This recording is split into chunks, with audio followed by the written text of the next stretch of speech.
زندگی تین طرح کی ہوتی ہے: حیوانی زندگی، انسانی زندگی، ایمانی زندگی۔ حیوانی زندگی کس کو کہتے ہیں؟ جانوروں کی طرح وقت گزارنا، جو من میں آیا وہ کر لیا۔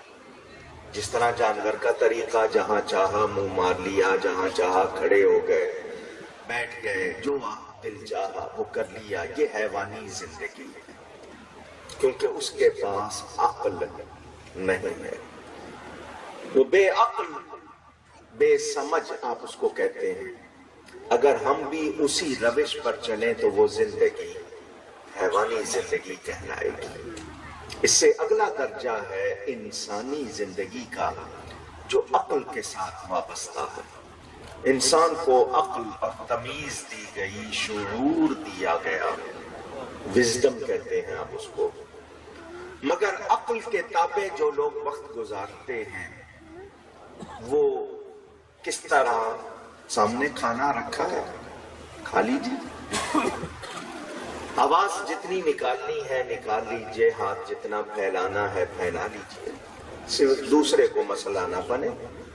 دوسرے کا بھی حق ہے، لہٰذا اس کو پہچانتے ہوئے جو ہم زندگی گزارتے ہیں وہ انسانی زندگی۔ مگر علامہ اقبال جیسا شخص بھی کہتا ہے، عقل عیار ہے، 100 گیس بنا لیتی ہے، صبح کچھ دوپہر کچھ، اس کے تقاضے بدلتے رہتے ہیں۔ یہ ایک سرکش گھوڑے کی طرح ہے، اگر اس کے ساتھ چلو گے تو پھر ٹھوکریں بھی ہوں گی، گر بھی سکتے ہیں۔ اس سے اگلا درجہ ہے ایمانی زندگی کا۔ کھانا سامنے ہے، مگر فیصلہ نہ حیوان کرے گا نہ عقل کرے گی، ایمان کرے گا کیا حلال ہے کیا حرام ہے۔ میں کس راستے پہ چل رہا ہوں، اس کا فیصلہ نہ حیوان کر سکتا ہے نہ عقل۔ ایمان کرے گا کہ میرا قدم جس طرف اٹھ رہا ہے وہ جائز ہے یا نہیں۔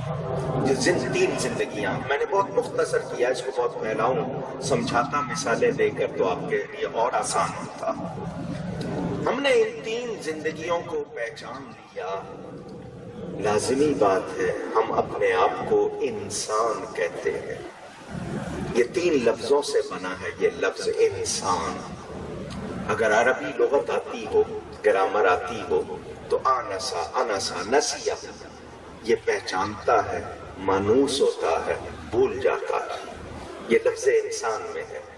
ہم کتنوں کو ملتے ہیں، ان سے دوستی ہو جاتی ہے اور پھر شکلیں بھی یاد نہیں رہتی، یہ ہو جاتا ہے ہمارے ساتھ۔